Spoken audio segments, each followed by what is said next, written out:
Hobby کے لیے Kate پالنا، میں نے سنا تھا کہ بلی پالنا سنت ہے، کیا شوق کے لیے بلی پال سکتے ہیں؟ بلی پالنا جائز عمل ہے کیونکہ پاک جانور ہے، ناپاک نہیں ہے، اس کا تھوک بھی پاک ہے، لیکن ترغیبی عمل نہیں ہے یہ۔ ترغیب حلال جانوروں کی ہے کیونکہ اس سے لوگوں کو فائدہ ہوتا ہے، خوراک سستی ہو جاتی ہے۔ مرغیاں پالیں گے، انڈے ملیں گے، حدیث میں آتا ہے مرغے کو برا مت کہو کیونکہ وہ اذان کے لیے جگاتا ہے، نماز کے لیے جگاتا ہے۔ تو پھر انبیاء نے بکریاں چرائی ہیں، تمام پیغمبروں نے، تو اس لیے حلال جانوروں کو کے پالنے کو تو اپریشیٹ کیا جائے گا۔ حرام جانور بس آپ کا شوق ہے تو ٹھیک ہے، لیکن کوئی فضیلت نہیں ہے اس کی۔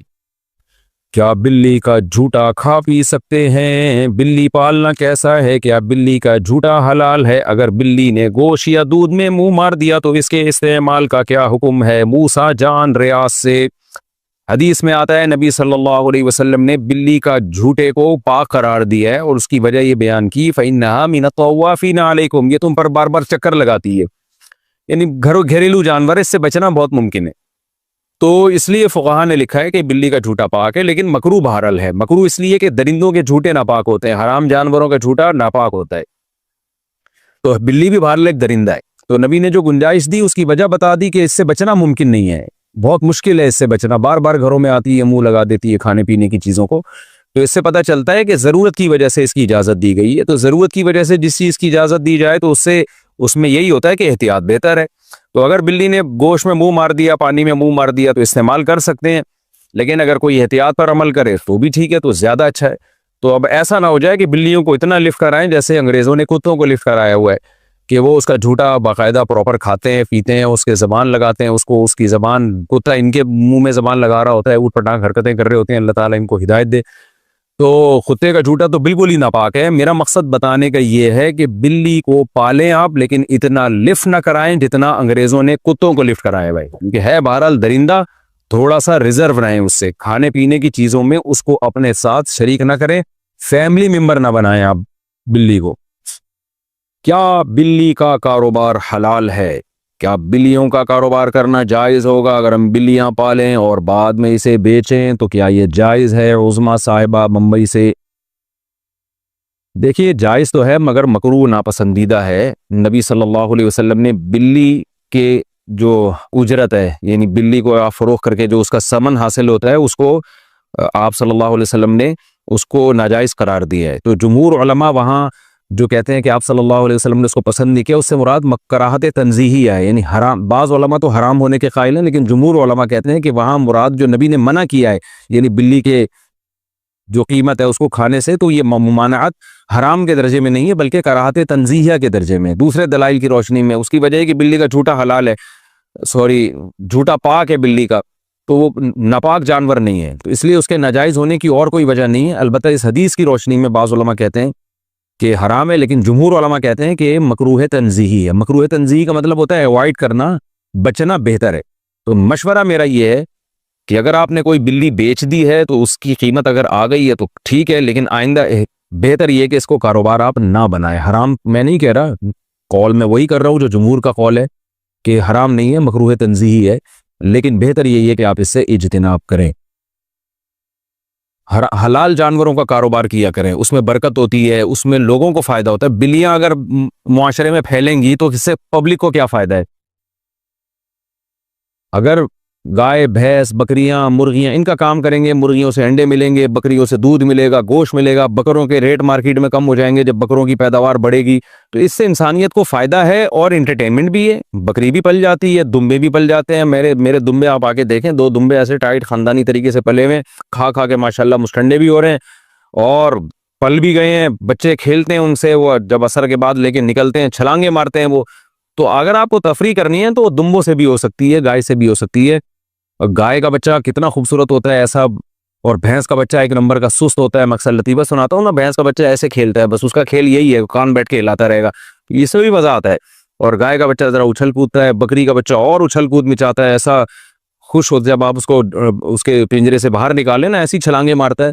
تو حلال جانور پالیں، یہ کتے بلی جو ہے نا یہ مناسب نہیں ہے پالنا، یعنی کاروبار کرنا۔ پل جائے بلی تو ٹھیک ہے، کوئی ممانعت نہیں ہے، لیکن یہ کہ کاروباری اگر کرنا ہے تو ان چیزوں کا کریں جن کے گوشت میں، جن کے انڈوں میں، جن کے دودھ میں اللہ نے برکت رکھی ہے۔ آپ صلی اللہ علیہ وسلم نے فرمایا مرغے کو برا مت کہو، لا تسبوا الدیک فإنه یؤذن للصلاۃ، وہ اذان کے لیے جگاتا ہے، وہ نماز کے لیے جگاتا ہے۔ یہ دلیل ہے خدا نخواستہ آپ چوروں کے گھر میں پیدا ہو جاتے، چرسیوں کے گھر میں پیدا ہو جاتے تو کیا یہ اس کی دلیل ہے کہ آپ کے لیے چور بننا درست ہو گیا، آپ کے لیے چرسی بننا درست ہو گیا؟ کیا یہ اس کی دلیل بن سکتی ہے؟ اور کیا اس بیس پہ دنیا میں کوئی عدالت آپ کو چھوڑ دے گی کہ آپ قتل کرتے ہوئے پکڑے گئے، اب آپ پہ کیس ہوا، سزا سنائی گئی، آپ نے کہا چونکہ میرا باپ بھی قاتل تھا، میری ماں بھی قاتل تھی، قتل ہمارے خاندان میں کامن ہے؟ دنیا میں کوئی بھی جرم اس بیس پہ حلال نہیں ہوتا کہ آپ کے والدین، آپ کے باپ دادا، آپ کا خاندان وہ جرم کر رہا ہے، اور کسی نیکی کو اس بیس پہ رد بھی نہیں کیا جا سکتا کہ آپ کے باپ دادا وہ نیکی کرتے تھے لہذا آپ بھی کر رہے ہیں۔ یہ بھی ان لوگوں کو جواب ہے جو یہ کہتے ہیں کہ ہم مسلمان گھر میں پیدا ہو گئے تو ہم کیوں جنت میں جائیں گے، ہمیں تو اسلام فری میں ملا ہے۔ بعض غیر مسلم یہ تانا دیتے ہیں کہ اگر مسلمان جنت میں جائیں گے تو تمہارا کیا کمال ہے اس میں، تم اپنے اختیار سے مسلمان تھوڑی ہوئے ہو، تم تو مسلمان گھرانے میں پیدا ہوئے۔ اگر کوئی شخص سچے لوگوں کے گھر میں پیدا ہو جائے اور اس بیس پہ وہ سچ بولتا ہو تو کیا اللہ اس کی سچ کی نیکی کو اس بیس پہ ضائع کر دیں گے کہ چونکہ اس کا باپ بھی سچ بولتا تھا، اس کی ماں بھی سچ بولتی تھی، لہذا اس نے کون سا تیر مار لیا؟ میں سمجھا پا رہا ہوں اپنی بات؟ آپ کے ابا بھی غریبوں کو کھانا کھلاتے تھے، آپ کی اماں بھی غریبوں کو کھانا کھلاتی تھی، آپ جب بڑے ہوئے تو وہی ماحول آپ نے دیکھا، آپ بھی سخی، آپ بھی غریبوں کو کھانا کھلاتے ہو، یہ کلچر سے آیا نا بھائی، یہ چیز تو اوپر سے آتی ہے، سخاوت بھی، کنجوسی بھی۔ اب آپ نے غریبوں کو کھانا کھلایا، کوئی آپ کو اپریشیٹ نہیں کر رہا، آخرت میں آپ کو ثواب نہیں مل رہا، آپ اللہ میاں سے پوچھ رہے ہیں کہ اللہ مجھے ثواب کیوں نہیں مل رہا غریبوں کو کھانا کھلانے کا؟ اے اللہ، اچھا لوگوں سے کہہ رہے ہیں بھائی میرا شکریہ کیوں ادا نہیں کر رہے؟ لوگ کہہ رہے ہیں کیا کمال ہے تمہارا تو باپ بھی سخی تھا، ماں بھی سخی تھی، تو تمہیں تو کلچر میں سخاوت ملی ہے۔ کیا آخرت کے ثواب سے اللہ اس بیس پہ محروم کرے گا کہ تمہارا ابا بھی سخی، اماں بھی سخی، لہذا تمہیں غریبوں کو کھانا کھلانے کا ثواب نہیں ملے گا؟ یہ کوئی کامن سینس کی بات ہے؟ نیکی پہ ثواب ملتا ہے چاہے وہ موروثی ہو، باپ دادا سے چلی آ رہی ہو، گناہ پہ سزا ملتی ہے چاہے وہ باپ دادا سے، جملہ کمپلیٹ کریں، چلی آ رہی ہو۔ ہاں یہ ایک بات ہے کہ اللہ نے کچھ لوگوں پر احسان کیا کہ ان کے لیے آزمائش کم کر دی۔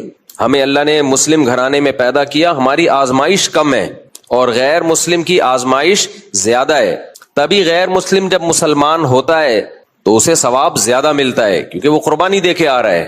لیکن یہ نہیں ہے کہ اگر وہ مسلمان نہیں ہوتا تو گناہ نہیں ملے گا، اس کو سزا نہیں ملے گی۔ ایک آدمی چوروں کے گھر میں پیدا ہوا، شرابیوں کے گھر میں پیدا ہوا، چاروں طرف شراب، اور وہ شراب چھوڑ دیتا ہے، اور ایک وہ ہے جس کی سوسائٹی میں کلچر میں شراب ہے ہی نہیں، تو جس کے کلچر میں شراب تھی جب وہ شراب کو چھوڑے گا تو اس کو ثواب زیادہ ملے گا۔ لیکن یہ نہیں ہے کہ وہ چونکہ اس کے کلچر میں شراب تھی تو پینے پہ گناہ نہ ملے اس کو۔ تو مسلمان گھرانے میں پیدا ہوتا ہے، یہ اللہ کی طرف سے ایک نعمت ہے کہ بھئی آپ کو اسلام غریبی میں مل گیا، لیکن یہ نیکی پر وہ قائم رہتا ہے، وہ اسلام سے محبت کرتا ہے، اسلام کو چھوڑتا نہیں ہے، تو اللہ اس بیس پہ اس کی اس نیکی کو ضائع نہیں کریں گے کہ اس کو تو اسلام باپ دادا سے فری میں ملا تھا۔ اس بیس پہ نیکیاں ضائع نہیں ہوتی، تو اس لیے اللہ کا بہت شکر ادا کیا کرو اس بات پہ کہ اللہ نے ہمیں مسلم گھرانے میں پیدا کیا اور پھر اس پہ قائم رکھا۔ کتنے لوگ مسلم گھر میں پیدا ہوتے ہیں مرتد ہو جاتے ہیں، کتنے لوگ مرتد ہو جاتے ہیں۔ تو نیکی کو کرنا بھی یہ بھی ضروری ہے اور اس کو بچا کے رکھنا بھی ضروری ہے۔ ہم نے بڑوں سے ایک بات سنی ہے، ہم لوگ کے ہاں چونکہ بزرگ ہوتے ہیں لہذا ہم بزرگوں سے باتیں بھی سنتے ہیں۔ بہت سے لوگوں کے ہاں بزرگ مارکیٹ سے شارٹ ہے، ان کے کوئی بزرگ ہی نہیں ہوتے بھی ہیں تو 400 500 600 سال پرانا کوئی بزرگ نکال کے لا رہے ہوتے ہیں۔ امام بخاری 1000 سال 900 سال پہلے کے بزرگ وہ نکال کے لا رہے ہوتے ہیں، یہ ہمارے بزرگ تھے۔ تو ان کے بزرگوں نے بزرگ جنے ہی نہیں، اس کا مطلب ہے وہ بزرگ دنیا سے آئے اور بزرگ پیدا کیے بغیر چلے گئے۔ ہم جن بزرگوں کو مانتے ہیں ہم کہتے ہیں وہ بزرگ دنیا میں آئے اور بزرگ چھوڑ کے بھی گئے ہیں، اور پھر ان کے بعد جو بزرگ چھوڑ کے گئے وہ دنیا سے گئے، انہوں نے بھی کچھ بزرگ چھوڑے، تو وہ سلسلہ اب تک چلا آ رہا ہے۔ امام بخاری جب دنیا سے گئے تو بہت سارے نیک لوگ چھوڑ کے گئے ہیں، وہ ان کی صحبت سے لوگوں نے فائدہ اٹھایا، پھر جب وہ گئے تو ان کے شاگرد گئے تو ان کے شاگرد، وہ شاگرد، یہ سلسلہ اب تک چلا آ رہا ہے۔ تو ہم لوگ کے ہاں چونکہ بزرگ ہوتے ہیں لہذا 2 چیزیں ہم لوگ کے ہاں پائی جاتی ہیں، ایک نصیحتیں جو بزرگوں کی ہم پارسل کرتے ہیں۔ لوگ کہتے ہیں قرآن و سنت چھوڑ کے بزرگوں کی نصیحتوں کو فوکس کرتے ہو، یہ بھی آپ نے خود سے الزام لگا دیا۔ قرآن و حدیث چھوڑ کے نہیں، قرآن و حدیث کو ایکسپلین کرنے کے لیے بزرگوں کی نصیحتوں کو پارسل کرتے ہیں. اور قرآن خود بھی بزرگوں کی نصیحتوں کو ذکر کرتا ہے، انبیاء کی نصیحتیں، لقمان علیہ السلام جیسے بزرگ کی نصیحتیں. تو نصیحت نبی صلی اللہ علیہ وسلم نے فرمایا الحکمت ضالۃ المؤمن، حکمت کی بات، نصیحت کی بات مومن کی گمشدہ چیز ہے. جیسے آپ کی کوئی چیز گم ہو جائے، جب ملے تو کتنی خوشی ہوتی ہے سوائے بیوی کے، استغفر اللہ، یعنی کوئی بھی چیز اگر بیوی سے بھی یعنی جب مل جائے تو کتنی خوشی ہوتی ہے. وہ دو آدمیوں کی بیویاں گم گئی نا، دو آدمیوں کی بیویاں گم گئی، دونوں تلاش کرنے کے لیے نکلے تو ایک نے دوسرے سے، یہ ٹاپک نہ چینج ہو جائے، یہ چٹکلوں میں ٹاپک رہ جاتا ہے. دو آدمیوں کی بیویاں گم گئیں تو ایک نے، بزرگوں کی نصیحت چل رہا ہے نا، ایک کی بیوی، ایک نے دوسرے سے کہا میری بھی بیوی گم گئی ہے، تیری بھی گم گئی ہے، علامت بتا. دونوں مل کے ایک دوسرے کی بیویوں کو تلاش کرتے ہیں. تو ایک نے بتایا بتا بھائی تو بتا تیری بیوی کیسی ہے. اس نے بتایا لمبے لمبے بال ہیں، بڑی بڑی آنکھیں ہیں، سفید رنگ ہے، بڑی بڑی پلکیں ہیں، خوبصورت چمکتے ہوئے موتی جیسے دانت، لمبا قد، اونچی ناک، یہ علامت جس عورت میں وہ سمجھ لینا میری بیوی ہے وہ. اس نے کہا بتا تو تیری بیوی کیسی ہے. اس نے کہا میری کو چھوڑ تیری تلاش کرتے ہیں بس. ٹھیک ہے، اس نے کہا میری کو چھوڑ تیری تلاش کر. تو ہم لوگ کے ہاں چونکہ بزرگ پائے جاتے ہیں، لہذا جن کے ہاں بھی بزرگ پائے جاتے ہیں ان کے ہاں دو چیزیں پائی جاتی ہیں. ایک بزرگوں کی نصیحتیں، کیونکہ بزرگوں کا کام کیا ہے؟ نصیحتیں کرنا ہی تو ہے. پنچر لگانا تھوڑی ہے بائکوں کے ٹائر کو، یا پنکھے ٹھیک کرنا. بزرگ کا کام کیا ہوتا ہے؟ نصیحت.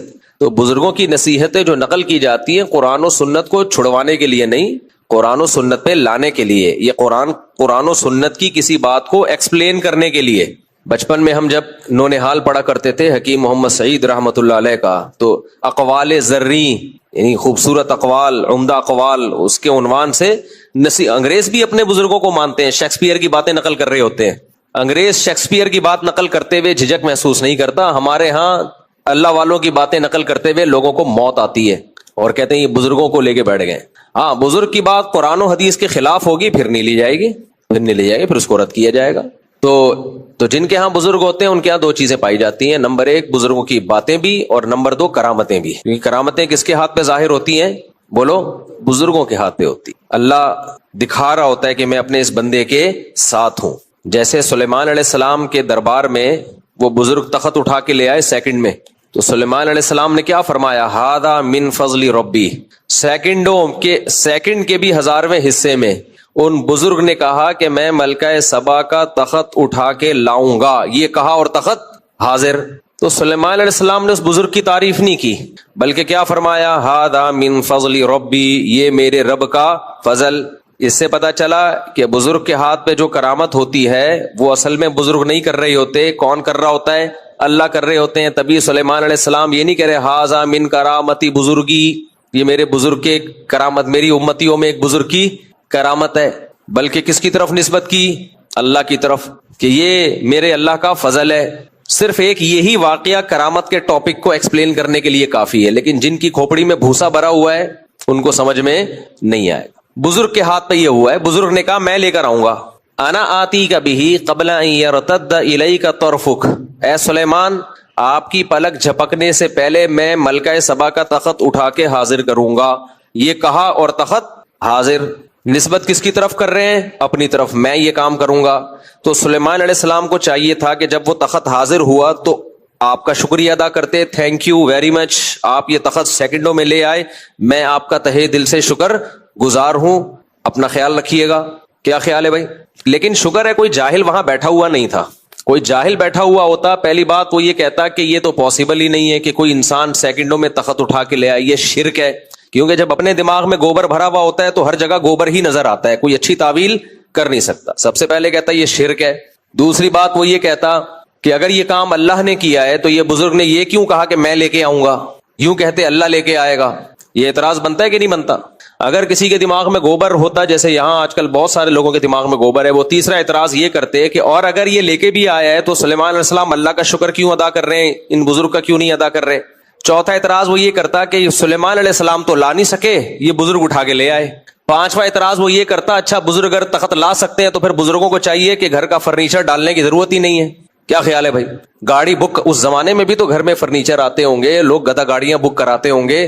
تو ان بزرگ کو تو اب یہ بزرگ سینٹر، بزرگ جو ہے ایک ٹرانسپورٹیشن کا کام کھول لیں اور سیکنڈوں میں کسی کو فرنیچر اپنے گھر میں لے کے جانا ہے تو 50 روپے لیں، فرنیچر یہاں سے وہاں جو اتنا بڑا تخت اٹھا کے لا سکتا ہے وہ کسی کی الماری اور کسی کا بیڈ جس کی نئی نئی شادی ہوئی ہے اس کو ٹائم نہیں ہے، اس کے پاس ٹائم نہیں ہے گدا گاڑی بک کرائے. پہلے زمانے میں ٹھکا ٹھک شادیاں ہوتی تھی تو اس کے پاس ٹائم نہیں ہے کہ وہ گدا گاڑی بک کرائے اور یہاں سے سامان گدا گاڑی پہ ڈالے اور پھر دولہا کے کمرے تک پہنچائے. تو بھائی بزرگ کے پاس جائے، بزرگ سیکنڈوں میں ڈبل بیڈ سنگل بیڈ جو بھی اس زمانے میں رواج تھا یا تخت شاہی یوں کریں اور چھو منتر حاضر. تو کسی کے بھی دماغ میں بھوسا بھرا ہوا ہوتا تو یہ سارے اعتراضات بولو کرتا. اور جن ملحدوں کے دماغ میں بھوسا بھرا ہوا ہے وہ قرآن پہ یہ اعتراضات آج بھی کرتے ہیں کہ یہ کیسے ممکن ہے، یہ کیسے ممکن ہے، اگر ایسے تھا تو وہ بزرگ نے یہ کیوں نہیں کر لیا، وہ کیوں نہیں کر لیا. ان سب باتوں کا جواب ایک ہی ہے کہ اگر آپ کرامتوں کو شرکیہ اور بدبودار دماغ سے دیکھو گے تو شرک نظر آئے گا، اور اگر توحیدی دماغ سے دیکھو گے تو اس میں آپ کو توحید نظر آئے گی. عیسائیوں نے عیسیٰ ابن مریم کے معجزوں کو دیکھا شرکیہ دماغ سے تو انہوں نے کہا عیسیٰ علیہ السلام کے پاس اتنے اختیارات ہیں مردوں کو زندہ کرنا، لہذا یہی خدا ہیں. کیونکہ کس دماغ سے دیکھا؟ شرکیہ